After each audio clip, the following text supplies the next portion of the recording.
बज रहे हैं सुबह के 5:30 और फॉग बहुत ज़्यादा हो रहा है।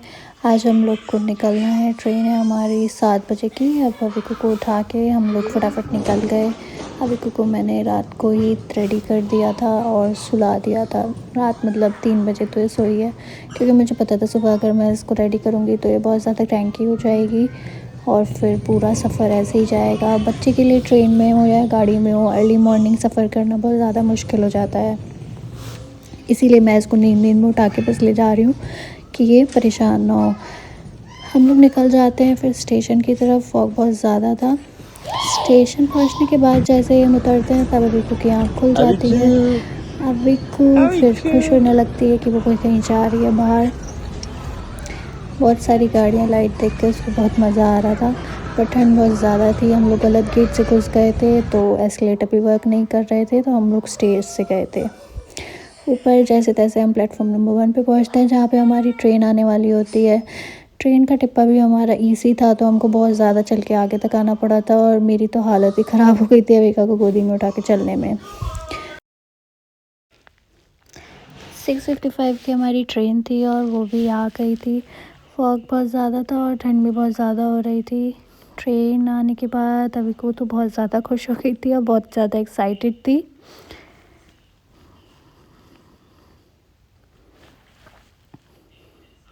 पापा को बाय कर दिया था हम लोगों ने और हम वेट कर रहे थे कब हमारा डिब्बा रुके, क्योंकि हमारा पहला डिब्बा था तो बहुत आगे जाके ट्रेन रुकने वाली थी।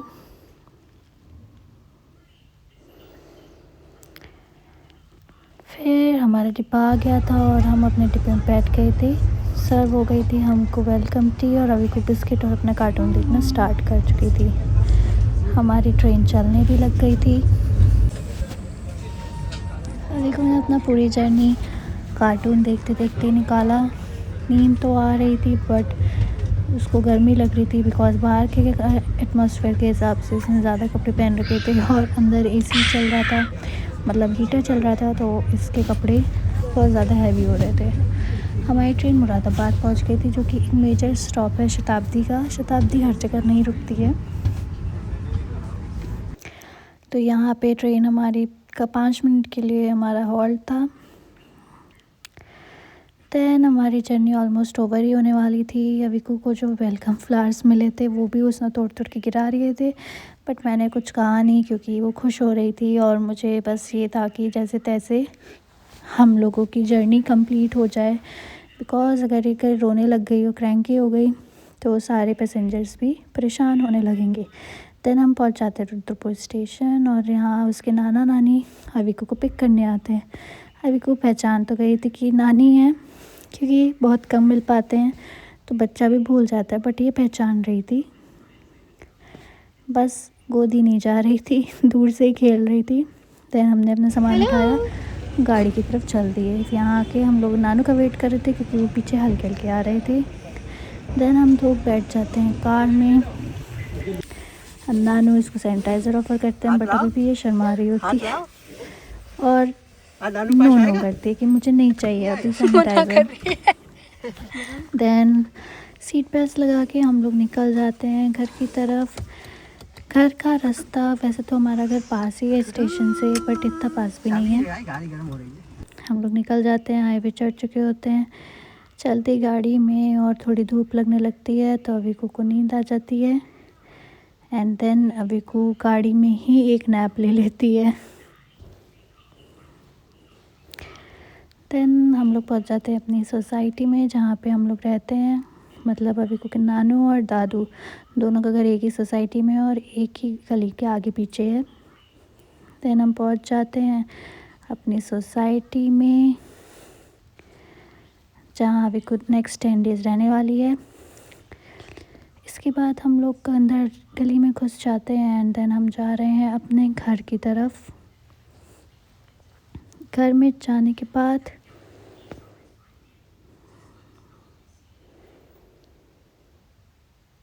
घर पे पहुंच के अविकू को खाना खिलाया हमने और देन खाना खिला के कार्टून दिखा के मैंने अविकू को सुला दिया था, क्योंकि इसकी नींद बिल्कुल भी पूरी नहीं हुई थी।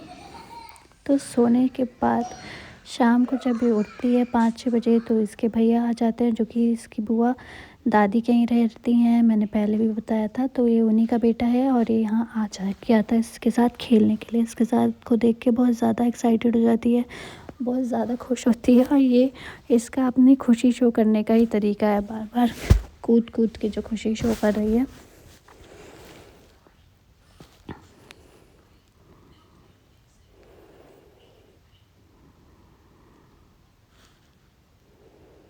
साथ में कार्टून भी चल रहा था अविका का और प्ले भी चल रहा था। हमने हॉर्लिक्स मंगाया था, जो कि हम वहाँ से लाना भूल गए थे, और यहाँ पूरे रुद्रपुर में हॉर्लिक्स का चॉकलेट फ्लेवर ही नहीं हमें मिला था। जूनियर हॉर्लिक्स यहाँ पे मिल ही नहीं रहा था। तो सर्च करने के बाद वो जैसे तैसे कहीं से वनीला फ्लेवर लेके आया। लेट्स सी अविका पीती है कि नहीं पीती है। देन इसके जाने का टाइम हो गया था एंड देन वो जाने लगा था। इसके बाद अविका को मैंने खाना खिलाया। उसके बाद अविका ने नाचोस खाए, अपना रूटीन, जो कि नाचोस इसको और अविका के डैड को दोनों को बहुत पसंद है। तो इन दोनों ने नाचोस खाए। मैंने भी अपना डिनर फिनिश किया। देन मैंने अविका को सुला दिया, क्योंकि इसका एक रात की नींद जो होती है वो बहुत दिनों में कंप्लीट होती है। आगे देखते हैं नेक्स्ट व्लॉग में क्या होता है। Okay, bye bye, stay connected.